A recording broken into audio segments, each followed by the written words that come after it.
Stephon keeps his feet moving. Waley down the sideline. Touchdown!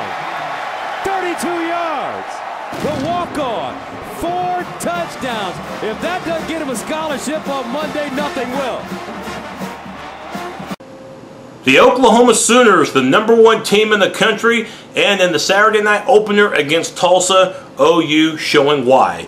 Dominating the Hurricane 47-14 in a game in which Dominique Waley, yeah, about a month ago I didn't even know who this guy was, did you?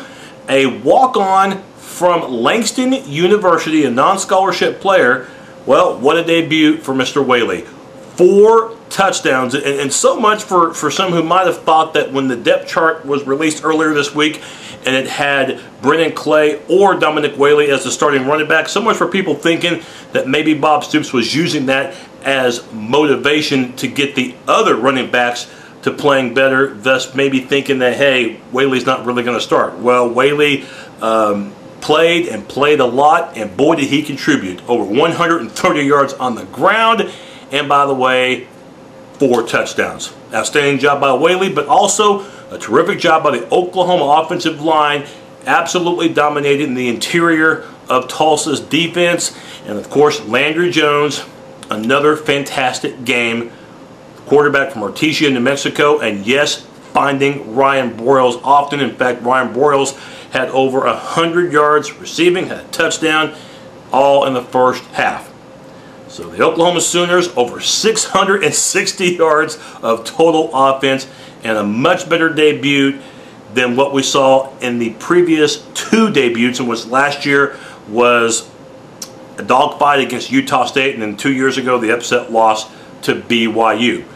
No chance of an upset tonight. The Sooner offense was too much, and the up-tempo offense in this game, if you saw it, you could tell was giving Tulsa lots of headaches because the Sooners ran a ton of plays, and it gave Tulsa very little, if not any, opportunity to make any type of adjustments. The Sooners ran a ton of plays and had over 36 minutes of time of possession.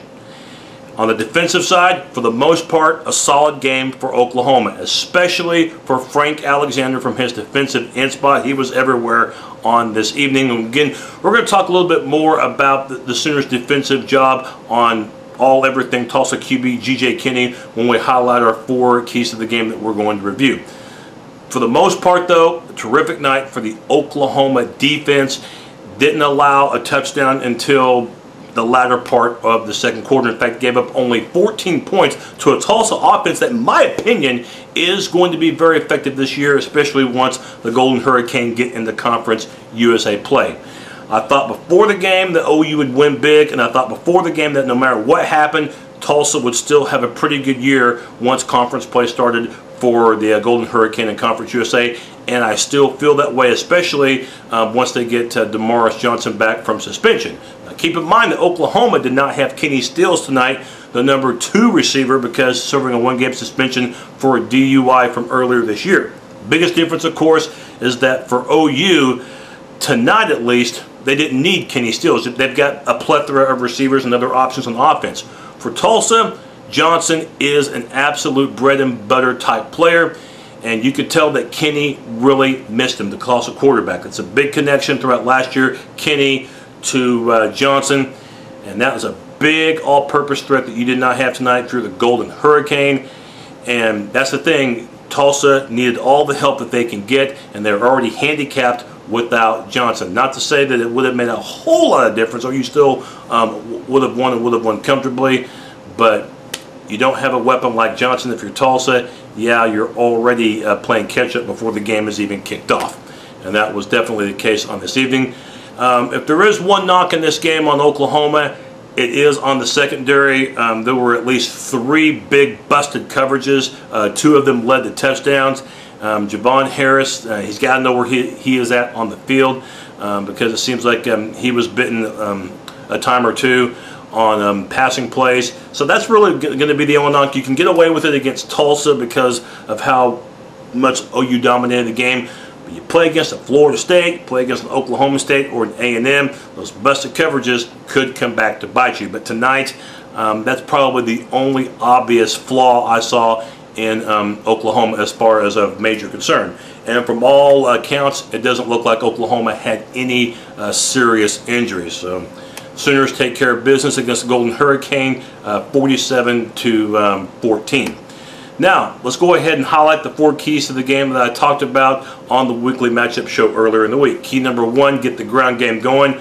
I give OU a solid A because the ground game got going early and got going often, not just with the play of Dominique Waley, which we bragged about, but also Brendan Clay got some carries too and did pretty good as far as yards per carry. Finch saw some action tonight. Not a whole lot of action as far as carrying the ball, but he got some PT.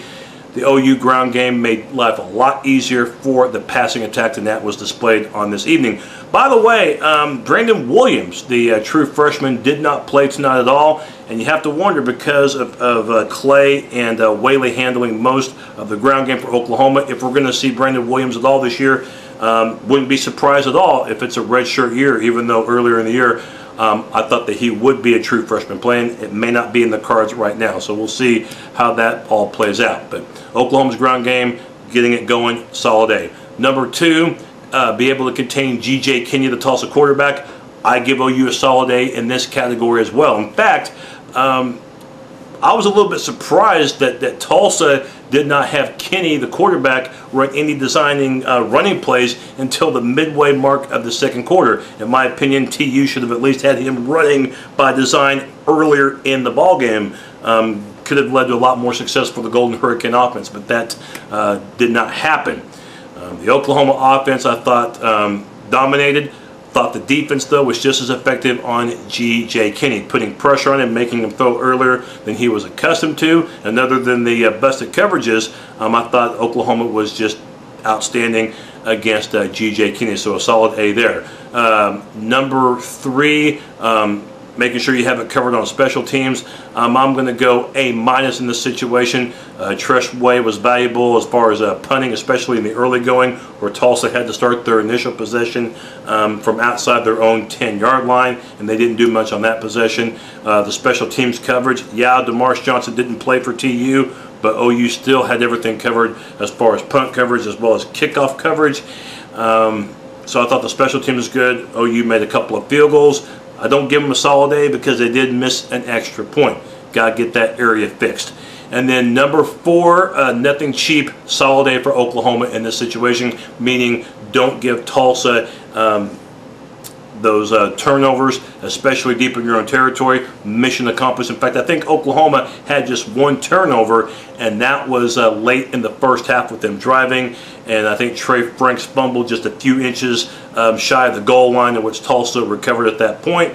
Could have made it 37-7 at that point. Instead it was 30-7. But that was the only knock in the game in which Oklahoma was in control anyway. So they win the takeaway battle, I think, by a 3-1 margin. So nothing cheap. Yeah, Oklahoma made sure that Tulsa was not going to get anything cheap on this opening night. So the Sooners win, and now they have 2 whole weeks to get prepared for one of the biggest games in all of college football for this season. That's the September 17th showdown against Florida State. Primetime television, September 17th. That game either on ESPN or ABC. It'll be number 1 OU against either number 5 or number 6 Florida State, depending on the poll that you look at. It's a marquee matchup, to say the very least.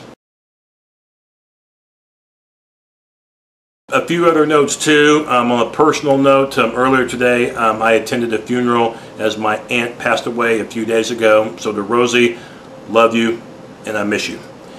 And also another note too, this one related to college football. The greatest Sooner who ever played, Leroy Selman, suffered a massive stroke on September 2nd, right now in a hospital. He is responding, at least. There is improvement, but again, it was a massive stroke. Initially it didn't look very good, but right now he's battling. So say a prayer for the Selman family in that regard. And in a few days I'll have a commentary on Oklahoma as far as leaving the Big 12. It looks like it's going to happen, and they're going to head to the Pac-12, and it looks like they'll have company going with them. Oklahoma State, it looks like Texas, looks like the Pac-12 might look over Texas's Longhorn Network deal and bite the Longhorns anyway. Who could be the 4th team? Could be Tech, could be Missouri. who the heck knows.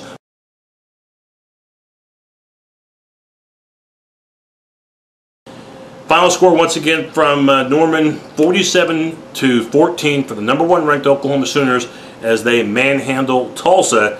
And again, no game next week, so there's not going to be a weekly matchup show until September, either the 12th or the 13th, in which we'll break down the Oklahoma-Florida State game. Florida State, by the way, won their season opener on Saturday as well.